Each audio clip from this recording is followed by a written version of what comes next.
Hello, good evening. My name is Stephanie Bishop. I'm an information officer here on the Orleans complex with California Team 4. First, I'd like to start out and let you know we have 19,744 acres. We sit at 10% containment, and we have 1,988 personnel. I want to thank you guys for joining us at such late notice. This is our first full day on the fire, and we wanted to put something together quickly. I'd also like to say thank you to YCTV4, who is also helping us broadcast this out, as well as everyone who has joined us on our YouTube channel or the 2 Facebook pages. Also, I'd like to give you guys some information about, we have received your questions that have come in. Please continue to either email those questions in or feel free to ask them on the YouTube channel or the Facebook channel. Tonight we're going to do this a different way. We're just going to do a brief update on the operations of the fire, a little bit of weather, some fire behavior and air quality, and we're going to do evacuation update, and then we're going to go into question and answers. So to start us out, I'm going to ask for Operations Section Chief Carrie Williams to come up. Good evening, Carrie Williamson, Operations for California Interagency Incident Management Team 4. As far as the incident, I'm going to start with the portion up towards Portuguese Creek.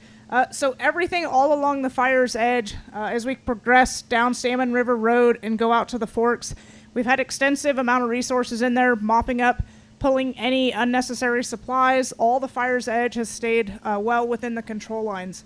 As we progress out towards Quail Flat, we've got resources as well as hose lays, direct hand line, all along the fire's edge going up towards Hog Creek. We did run into one area where there's limited fire activity, limited heat. They did go in there today in Cold Trail. They do continue up towards Hog Mountain, and they're continuing out towards the east. Everything up top on the northern portion of the incident looks really good. We've had a lot of resources mopping up. Fire has had limited fire activity on the northern portion, as well as when we drop down on the east in Murderer's Gulch. We've got direct line all along the eastern flanks, coming all the way down to Sawyers Bar Road. Everything along Sawyers Bar Road, we continue to have resources patrolling and mopping up and securing the fire perimeter.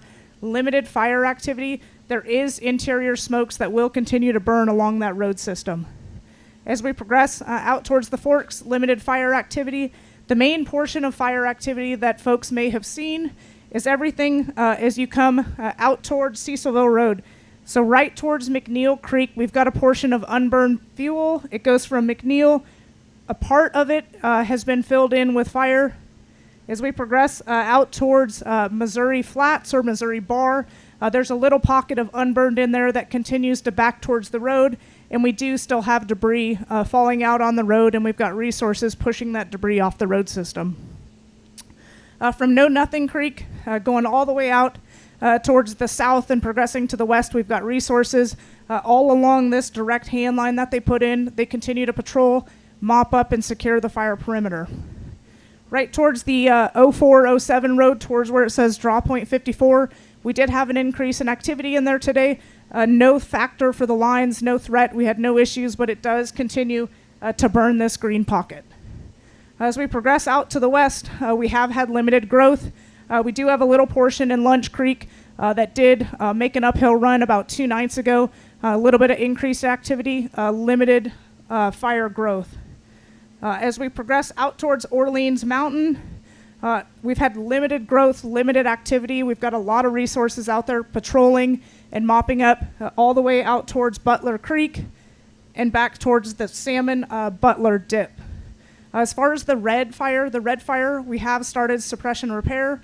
We've started backhauling all unnecessary supplies, and we've been chipping the red incident. And a report. Thank you. Next up, I'd like to ask for our incident meteorologist, Woody Unruh.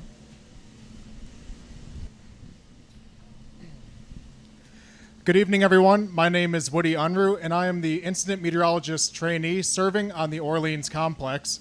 Real briefly, I just want to talk about what an incident meteorologist is. And so I come from the Duluth, Minnesota office, but I do maintain a qualification to deploy out nationwide to support incident management teams such as Team 4. And so I'm here on the fire providing weather forecasts that are specific to the Orleans complex and also ensuring firefighter and by extension also public safety.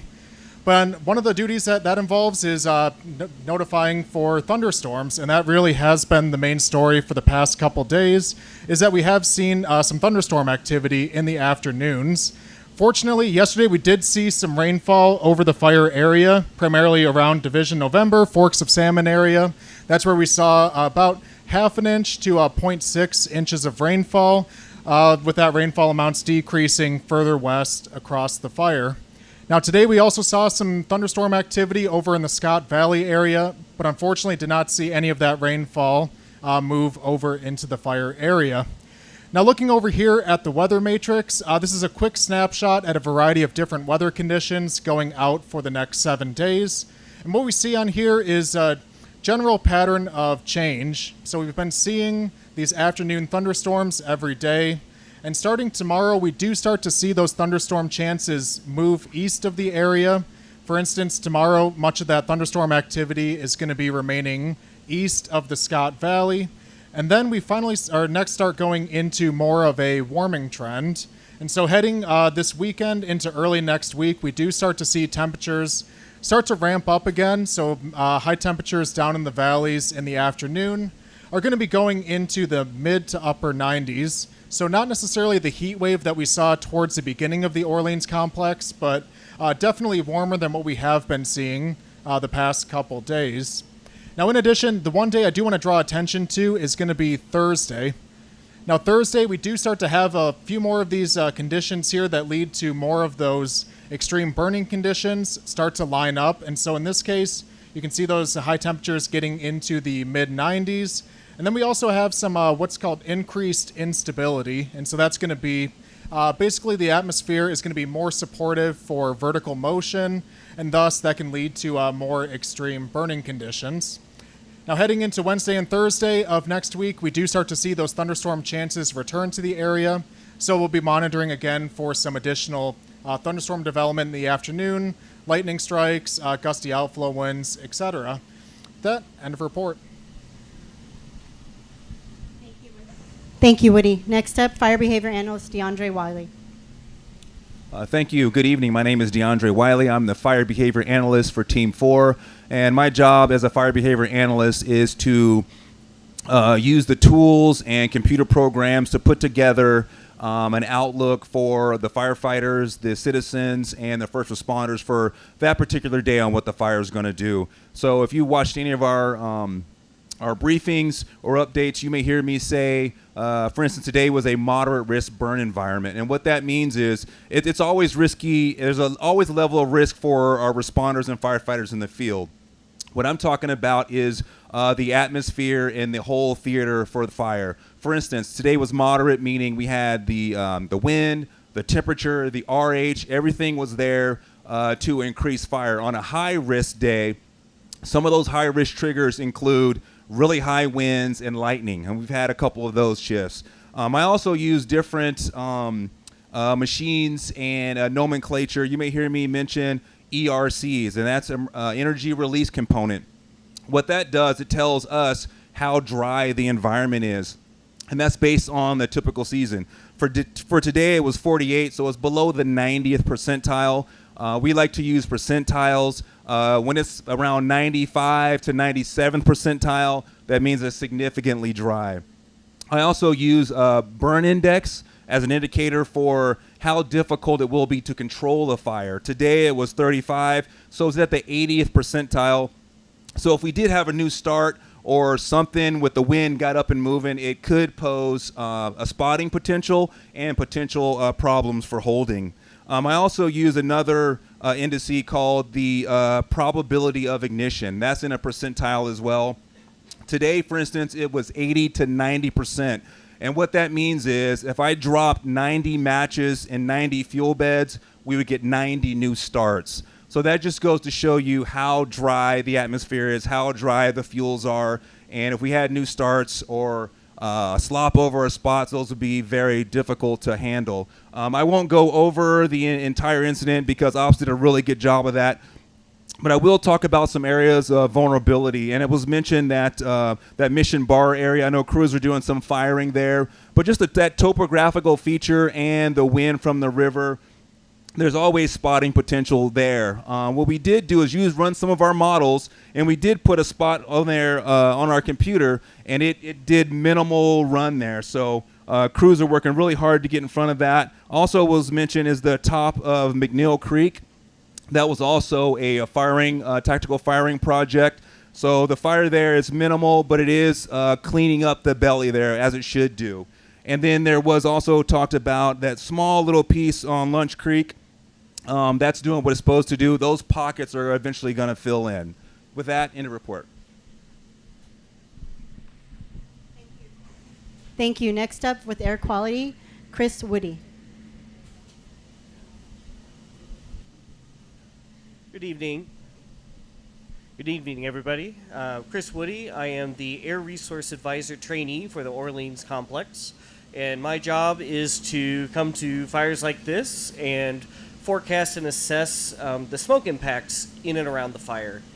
So today I have an example of some satellite imagery over the fire area, and what this is showing is on July 19th, this is an entire loop of the sunlight hours during the day. And what I'm showing here is the smoke over the entire region, where you can see some of the topography poking out. And what I'm trying to demonstrate here is that even though we may be a ways away from the fire, and many people here know that smoke can find its way into the valleys and stick in the valleys a very long time. And what's really interesting about this is while it's flowing down the valleys, it takes most of the day to clear out. And this was a particularly active day, so a lot more smoke was being produced than we're seeing currently. But it really illustrates some of the problems we've been seeing overall. Next slide, please. So one of the areas hit the hardest in the last week or so has been on the southern fork of the Salmon River along Cecilville Road. This graph is of a community sensor of air quality in Cecilville. And what I want to draw attention to is this, while this is a week long, you see a lot of reds, purples, and pinks on here. And when we measure air quality, we're using these colors to indicate the relative quality of the air, where greens and yellows are good and moderate, and oranges, reds are unhealthy for sensitive groups and unhealthy levels, and then it goes up to very unhealthy and hazardous. We start to get concerned when we get to the orange and red levels because they start to cause problems for people who are sensitive to low air quality, such as those who are young or elderly, or those who have some health conditions like heart trouble or breathing problems like COPD. So the thing to really be aware of is this graph shows from July 17th to July 23rd. And with the exception of the evening of July 17th, which was over a week ago, we have been in over unhealthy levels of smoke. And this has persisted until this morning, 8 days later. So this entire drainage has been seeing a lot of smoke. And for those who live in drainages like this, we have a high level of concern because not only does the concentration matter, but the amount of time that you're in these high levels matters as well. Next slide, please. So what I have here is a graph that should be publicly accessible. It's a way for you to go and look at the air quality in the area live feed. And so there are several monitors we have placed in this area. Each of these large circles is a high-quality ground-level sensor that measures our particulate matter, which is the main component in smoke. And most of them are placed around the community, and it also shows us carbon monoxide levels. And this blue box is the forecast that an air resource advisor provides for a fire. In this case, the Orleans Complex, which is the one we're deployed to now. Next slide, please. And so, because we've had all this thunderstorm activity, it's actually provided a fair amount of relief for the area. So with the exception of the Salmon River drainages, the north and south, Sawyer's Bar and Cecilville, we've been seeing good conditions in the entire area, which has been fantastic. But again, because of the concerns with Cecilville, we're still expecting moderate to unhealthy for sensitive groups for the next few days. Other areas like Sawyer's Bar, which is also an area that's been concerning as of late, we're expecting good to moderate. And the rest of the areas will be primarily good conditions. Next slide, please. So one of the things I wanted to bring up was if you're having trouble with these high concentrations of smoke and you're having trouble breathing in the smoking conditions, there's a few steps you can take. Primarily, you want to break up these long periods of exposure. So one of the things you could do is, if your community has a clean air shelter, encourage using those resources where they're available. If you can get out of the area for a few hours, that also is very helpful. The other things you can do, especially if you are in the sensitive groups, is limiting your outdoor or strenuous activity during the highest smoky periods. If you have an N95 mask, that also is another tool you can use. And in your own home, if you have access to an air cleaner or have the ability to make a DIY air cleaner with a MERV 13 filter and a box fan, these are ways to create your own clean space if you need to do so. End of report. Thank you, Chris, for that information. Next up to give evacuation updates, Sheriff LaRue. All right, good evening. Can you hear me? All right. Sheriff Jeremiah LaRue to talk about evacuations. This is our map here, and what you'll notice in Siskiyou County, there's two colors. There's orders, which are red, and there's warnings, which are yellow. And essentially what that means is anytime there's a threat to public safety, whether that be a fire or a flood or could be an avalanche or a volcano going off for that matter, we will often put things in an order, which means there is a significant threat. The yellow means that there is a potential for that to escalate into a potential threat. It's not really a time to get your things together. You should be prepared. So we always encourage people to get ready, because at any moment anything can go from normal to directly to an order, or it could even go into a warning. So on this map you'll see a variety of different areas surrounding the fire, and those are put into orders or warnings based upon a collaboration between all of the different agency representatives. Usually there's hundreds of years of experience involved in these decisions, and they're designed to keep everybody safe. And we have to project out into the future. We have to look at things that are very dynamic and rapidly evolving. And so we not only look at the active fire threat in this instance, but we also look at road conditions, we look at debris, we look at things about traffic, and even some cases there's issues with electricity or power, down power lines. So those are all some of the factors we use if you're not familiar with the system. And again, these can go from one to the other. And every day we get together and we decide if we're going to downgrade or even add additional orders. It just depends on the nature of the fire. As you hear, it's very dynamic and changes frequently. We're always eager to drop the orders to warnings and warnings to normal anytime that we can. So I just want people to know that we do that and look at that every day throughout the day. And any opportunity that we can do that, we will certainly do that. Thank you. I'm just going to let you keep that because we're going to start the question and answer. In this period, we're going to give about 30 minutes to address all the questions. I'm going to have Sheriff LaRue go first because he's got a series of questions that came in via email. So we'll go ahead and start with him. I do have a nice stack of questions.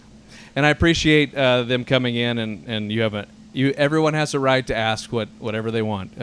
So this first question says, when can we expect Salmon River Road to be open to local traffic? Fire traffic has been using it for a number of days, and the fire is largely contained in the area.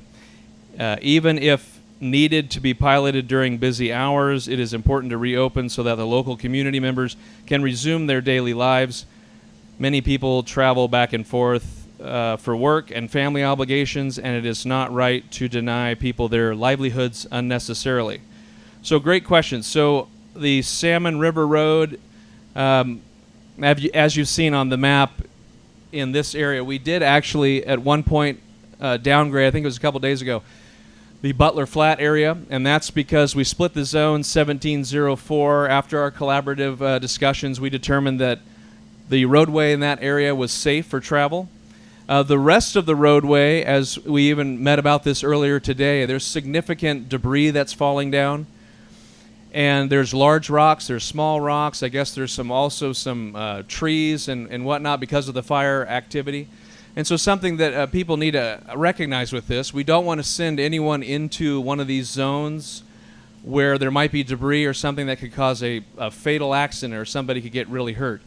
So unfortunately, I mean, one of my obligations is to ensure that people are safe. And so when I open something back up, I'm basically telling the public that they are going to be okay getting through there. And the last thing I want to do is someone to get hurt, because that's on me. That was a poor decision if I do that. So I want you to know that the reason that the road remains closed at this time is because there's an active threat because of the falling debris. And we have been clearing that twice a day, the road department, and there's always rocks when they go back. And so we want to get to a place where that decreases so that we feel comfortable. And again, that's a collaborative effort.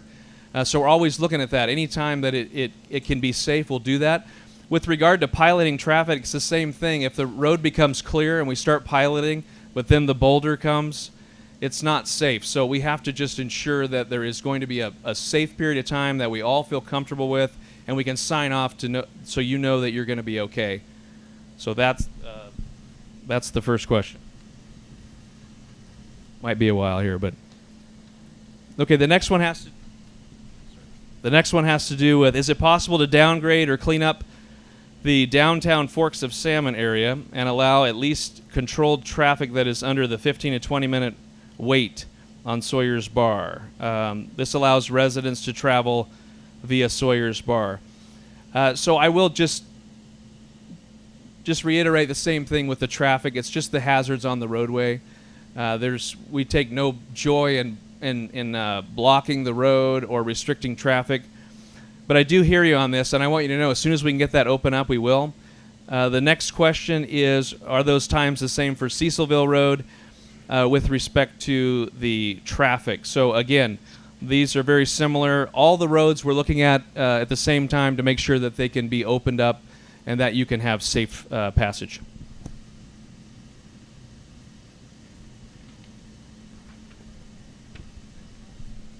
Okay, then, are we still good? Okay, thanks everybody.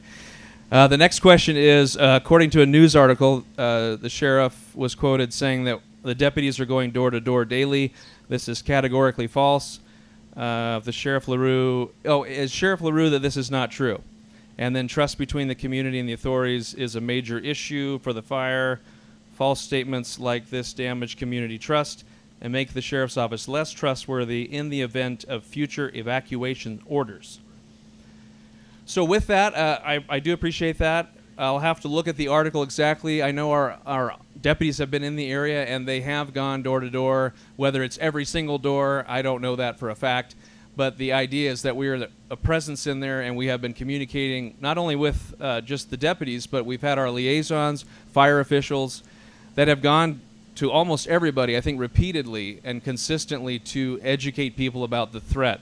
And I will look at this article. And again, I will say this about the trustworthiness. You know, we want to maintain a good relationship with the community. I recognize that my job is a very difficult and challenging one, in that I'm kind of like the parent that isn't letting people do what they want right now. I don't mean it to be that way, but I'm being very honest. I have an obligation to keep you safe, and if I don't do my job, I'm undermining the entire effort of the fire operation. And I want to get you home as soon as I can. Many of you have not evacuated. We talked about that earlier. And part of the trust, I think, goes both ways. I will just say that when an order is given, it's a lawful order, and people are supposed to evacuate. In fact, if you don't evacuate, it's actually a criminal offense. I don't say that because I want to arrest anybody, but the point is, if we're going to have trust, we need to have it both ways, and I ask that people respect the lawful order so that everybody can be safe in the community. The next question is, the evacuation order states that the areas of evacuation are determined to be still extremely dangerous. These conditions put lives at risk. If that's true, then why are the sprinklers, hose lays, water tanks, and structure defense being removed from Forks of Salmon today? So a couple things. I can't speak exactly to all the different things that are with sprinklers and hose lays and water tanks. But what I will say about with respect to orders, those are separate than what is happening with fire activity. And what I mean by that is, I guess, as far as structure protection. So when an order is given out, I mean, let's remove this to a mountain erupting. God forbid that were to happen. We would shoot out an evacuation order. We would let people know to get out. Lava's coming. There's no guarantee that there's structure protection or anything else. It's just a demand that you leave because there's a safety issue. The reason I use that as an example is because if there's a lawful order given with respect to what fire officials are doing with protecting homes, that's a secondary thing that has nothing to do with the order itself. So I can't speak to that. I know they've been very active in there. If anybody wants to speak to fire with hose lays and sprinklers, that would be maybe another question. But they're not linked together. We have been working together, but they are not one and of the same. The other one is if there are issues on roads, please explain. I think I did, hopefully. It's just an issue with the rocks and other debris at this time.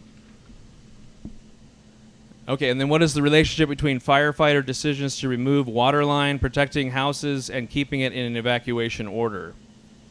So as I kind of mentioned, they're not in and of themselves. They're separate things. So I tell people to get out because there's an imminent threat, and then what the fire officials are doing and the firefighters is doing their job in trying to prevent structure loss, put the fire out, going direct, and those types of things. So there are situations where there isn't enough time and people need to get out. And I will emphasize this, in my 20 years, the first 15, I don't remember people losing their lives to fire, very rarely. In the 5 years I've been sheriff, I think we're up to 10 fatalities.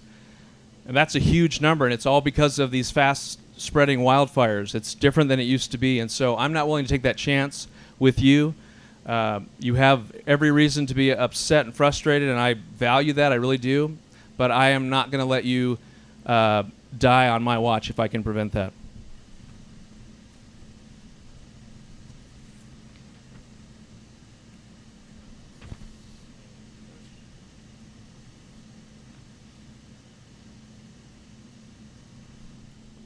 These ones are both the same question about the roadway.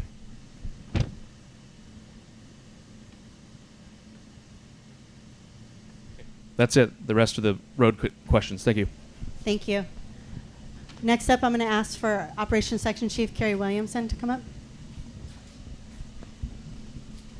Good evening. So one of the questions that I received is the incident action plans for the past few weeks have been consistent with operational objectives. Keep the fire west of Methodist Creek, south of Monty Creek, east of Soames Mountain, north of the North Fork of the Salmon, west of the Little Fork, west of the South Fork of the Salmon River. Then today's IAP lists operational objectives: keep the fire north of Young's Peak, south of Steinecker Creek, east of Orleans, west of Jackass Creek, and west of Black Bear Creek. That's a massive increase in the size of the box in every direction. Why and what prompted this change besides the transition between management teams? And then what increases the size of the box when crews are moving to suppression repair in many areas? So I will be very honest with this. So I got here Saturday of last week. So I was here with the outgoing team and now here with the incoming team.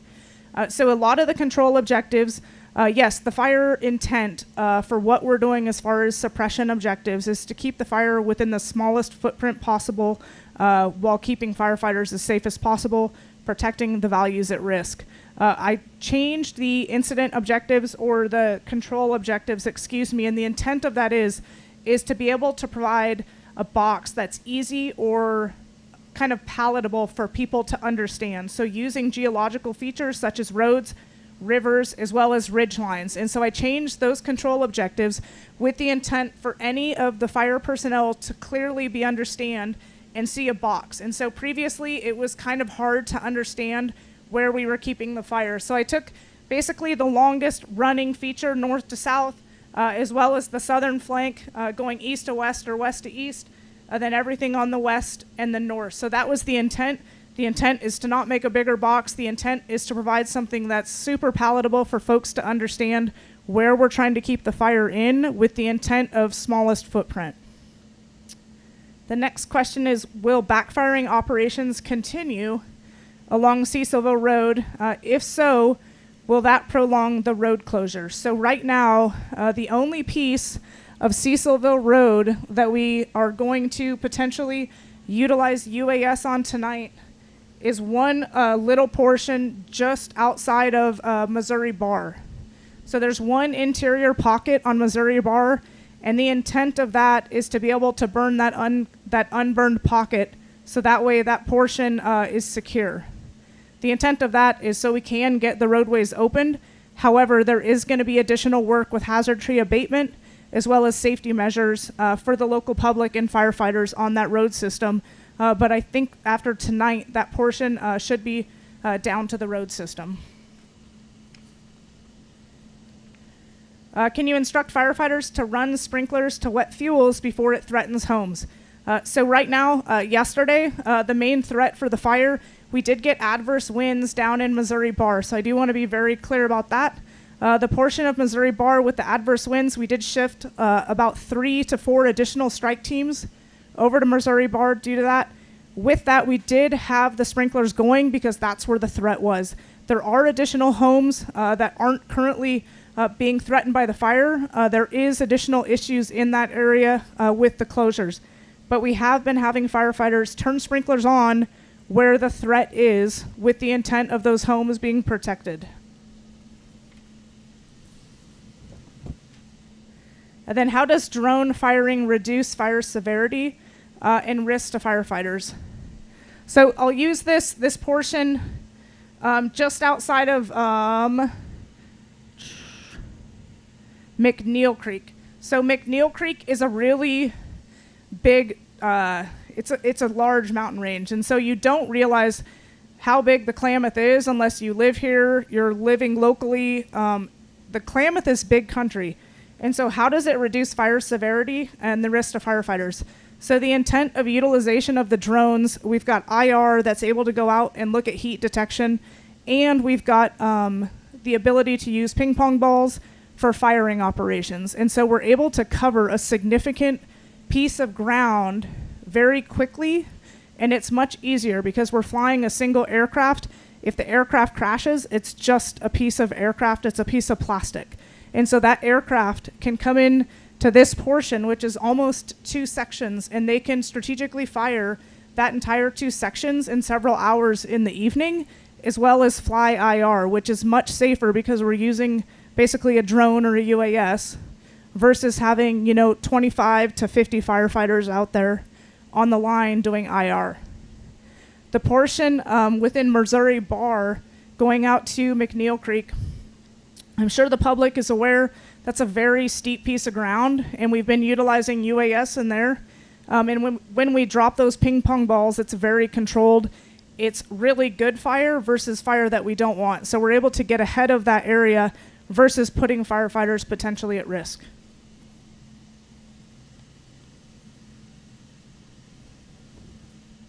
When possible, can the team minimize strategic firing during the day? So I'm not super sure. So the last 2 days, we tried to fire during the day. We were unsuccessful. So we tried this afternoon. We were not successful. So we did discontinue firing. The vegetation just wasn't ready to take. Most of our ignitions has been in the evening. So we've got a very tight window. And so we've been starting ignitions about 2000, if not a little bit later. And we burn until, the temperatures change and the RH goes up. Which has been about 3 o'clock. We did have 2 nights ago that we were able to burn till about 4 in the morning.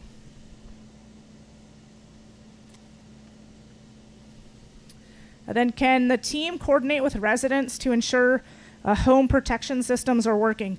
So as far as the sprinkler systems, the portable pumps, all the hose that's been put in place, firefighters have done a pretty excellent job putting those systems in place, clearing a lot of vegetation around homes. There were some pumps that were non-operable, and the group within the structure group assured me last night that they were going through pulling those pumps that didn't work.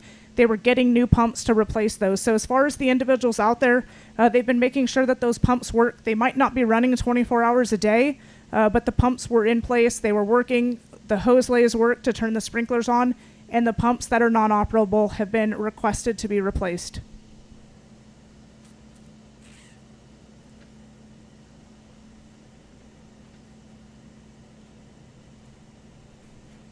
Right, thank you. I think I covered the questions.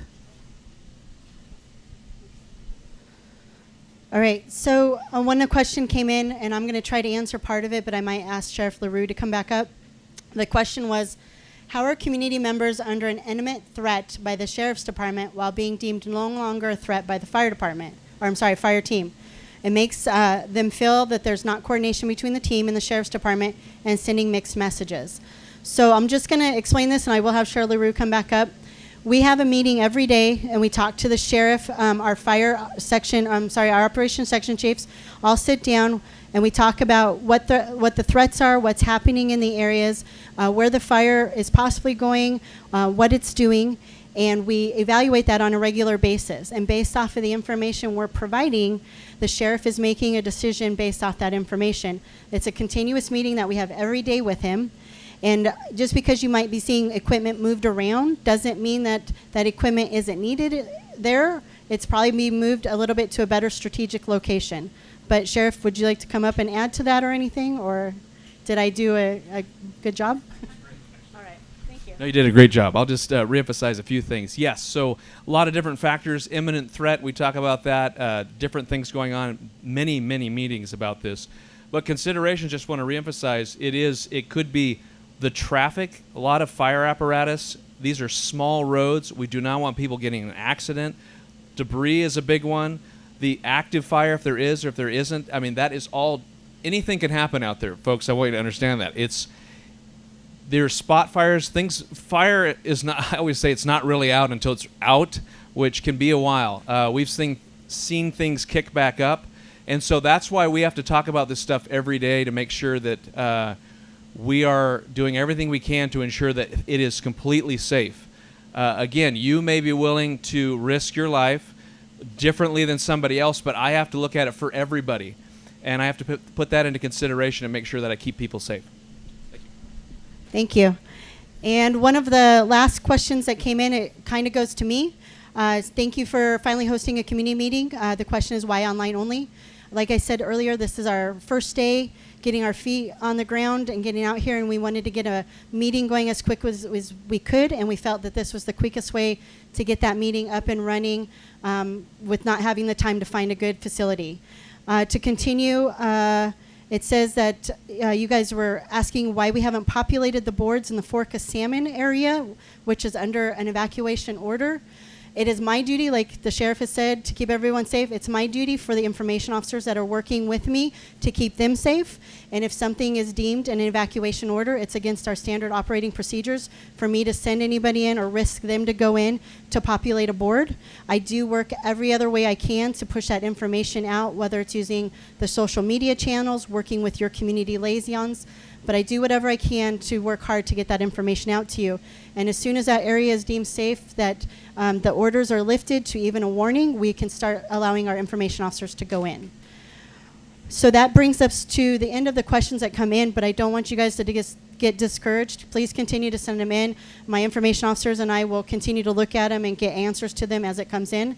And next up, I'd like to invite our agency administrator, Natalie Kelly, District Ranger. Good evening, everybody. Natalie Kelly. I am the local district ranger here out of Fort Jones, Salmon Scott River Ranger District. So you heard a lot of good information from the team tonight about the fire, but what I was able to bring the team back to is the work that we identified prior to these fires, and Bear Country was part of that. We identified this area that we needed to do work, and the commitment of that work. And once this is over, we're going to continue that work. We had crews actually working within the WUI, Peekaniu Ridge, all of that. And so I know that's been, something that we've really wanted to see in the last couple years. So I'm hoping as we progress that we're not in this situation as a community, as a district, moving forward. So just reinstills my commitment, Danica's commitment, and the team here to keep working hard for resilient landscapes moving forward. But that's kind of where we're heading to, but where we are right now. And so I've been here for quite some time. I stayed down in Idlewild with Team 1, and then Team 4 transitioned over here. And I think it's great that they're able to speak to all these technical tools, but what I wanted to instill is how we work as a community. And so some of the things that we were able to offer at the district, and just to kind of help the teams, because we know they're not from here, and that's not bad, is, we have our timber staff also here, helping identify road systems. We've had local fire leadership out there working with teams. This is an all hands on deck approach, because it's really risky business, and you all drive these roads every single day. You know the impacts that can create on these roads. You are a very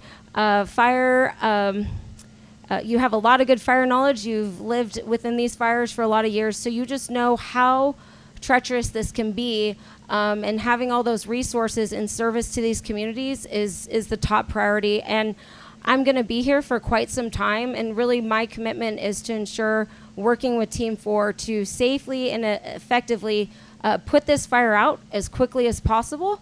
Work with the team, the sheriff, all of them. As you heard, a lot of collaboration is taking place here every single day, almost twice a day, if not more, to assess, understanding the impacts, to get people home, and so that we can continue to be really proactive on this landscape, to reduce catastrophic wildfire moving forward. And I just really appreciate your patience and understanding as we go through this. I know it's not easy, but we're just really here to support all of you, and we're going to stick with it until it's done. Thank you. Thank you, Natalie. And for closing comments, Incident Commander with Team 4, Rocky Obliger. Good evening. First of all, I want to take the time to thank each and every one of you that took the time to log into this virtual format. It is difficult to have a community meeting this way, and I'm always amazed that we have the ability to do this through a social media format and a virtual format, where years ago we never were able to do that. While we would like to have a personal in-briefing with everyone, we're in a situation that with just the sheer distance of folks that are logging in, what made it almost impossible to have one location that we could have this meeting. So this really starts us an opportunity to start sharing information and answer questions that you've asked. I've got to tell you, when we talk about evacuation, that is probably one of the most difficult things, and it really falls onto our law enforcement component, in this case, the Siskiyou County Sheriffs. They have a difficult job to initiate those evacuation, whether it's an order or a warning. And the firefighters and the fire experts that are on the ground that make the determination based on the fire behavior they have and do, we share that with them, and they have to make that decision. And this was not an easy fire from the get-go. Team 1, I've spent a lot of time with that team in the past. Most of us have been in this country many times. I think my first fire was in Sawyer Bar up here in 1974, and we managed large incidents. Many of the fires here, the July Complex, the Happy, most of them have been on the fires here, but you live it. You live in a fire environment, and you're well aware of the situation. So you heard about the fire danger, but it's that secondary danger where we often get our fatalities, and that's the rolling rocks, the debris that falls, and in this case on this fire, we even had an incident of a tree snag that fell on a crew that was cutting line, and to this day, while we were able to get those 3 folks that were emergency evac to the appropriate hospital, we have one of them that's going to have long-term recovery with both the spine and back injuries, and we're not really sure what the fate of that young firefighter is going to be. So remember that when the sheriff makes that difficult decision, it's not one that's done in a vacuum. It's done by everybody involved, all the cooperators, and what's the best, because our highest priority is the safety of the public, the safety of the firefighters, and the safety of all emergency responders. The other thing is this is a collaborate type fire. While the fire is on 2 specific forests, both the Six Rivers and the Klamath National Forest, we got to remember all the cooperators that are involved. When we talk about the sheriff's office, they're supported by the Siskiyou County OES, and part of that is public works, and the responsibility of the instability of those landscapes, the hill slopes where the fire burned off, and still trying to determine the severity of how many more rocks are going to fall down, how many more trees are going to fall down, and that's the last thing we need to do in each and every one of you that are still within the affected area. The other one that we haven't really acknowledged the whole time on this incident is our one cooperator is CAL FIRE. And CAL FIRE provided resources to this while they didn't have a single piece of dirt on their responsibility land of the state, but they provided resources and continue to provide resources to support all the agencies involved. And tomorrow will be their last operational shift as they'll be winding down, and the last 2 remaining hand crews, their golf crews, and 2 remaining strike teams will be going home, fully knowing that the unit chief there, the Cisco unit chief from CAL FIRE, he's in total communications that if we have any additional fires, because I'm sure with the lightning we could potentially have lightning holdovers, if any change in the dynamics of the fire, that we have those resources to sit currently the ones we have on. This fire is the highest priority right now in Northern California. We have the largest response. So we're in a situation to get the resources we want. And just in the last week itself, to see where they've done and where we are with the containment and the potential, is that it shouldn't be too far in the future that we're hoping to reach our overall containment objectives. And we still have a long ways to go, certainly on the suppression repair and then the bear. But we're going to work with that sheriff's office we don't want to keep you out of your homes. Another staggering figure in career, and if you haven't been, and we heard the sheriff in the last 5 years, just think of this, that over 90% of civilian and firefighter fatalities occur when people wait till the last minute to evacuate. Or we go in at the last minute to try to rescue people.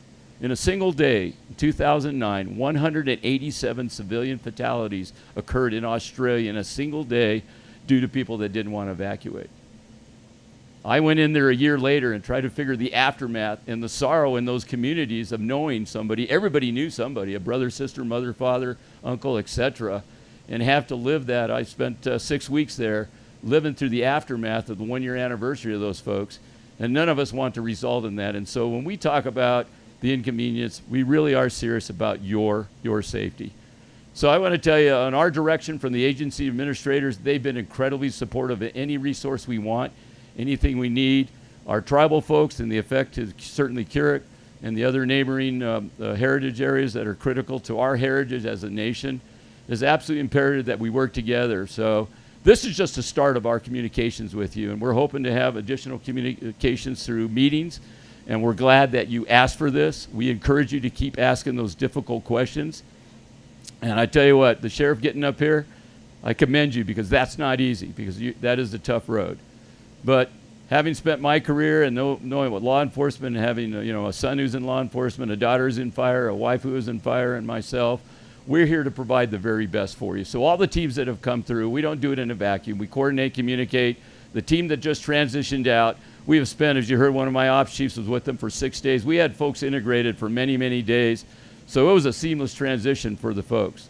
And our job is to provide the very best safety for the firefighters, logistical support, because my final thought is about those young men and women that are on the ground, 24-hour operations covered on this fire. There's somebody out there to ensure your protection. And just remember those folks, because it's just the start of what's going to be a long season. And our job is to make sure they get to go home after this fire to their families, to go to the next one, that they get to enjoy the holidays and not be a statistic that we've seen over the years in the catastrophic fires that we've had throughout the United States. So on behalf of California Team 4, again, the 6 Rivers and Klamath National Forest and all of our cooperating agencies, I want to thank you, first of all, for your patience, and again, for logging in and continue to ask those difficult questions, because we're here to answer them. We have nothing to hide. We're here to support you.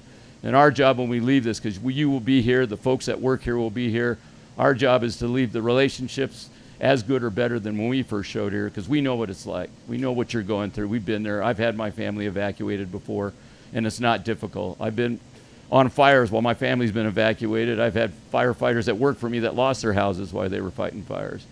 But we're here to help you. So thank you, first of all, for not being afraid to ask those questions, and secondly, for supporting our firefighters on the ground and all the responders that have been tied to this incident. Thank you. Thank you, sir. Thank you, everyone, for who joined us this evening. Like I said, please continue to go ahead and send in those questions, and we'll get answers as soon as we can. Have a good night.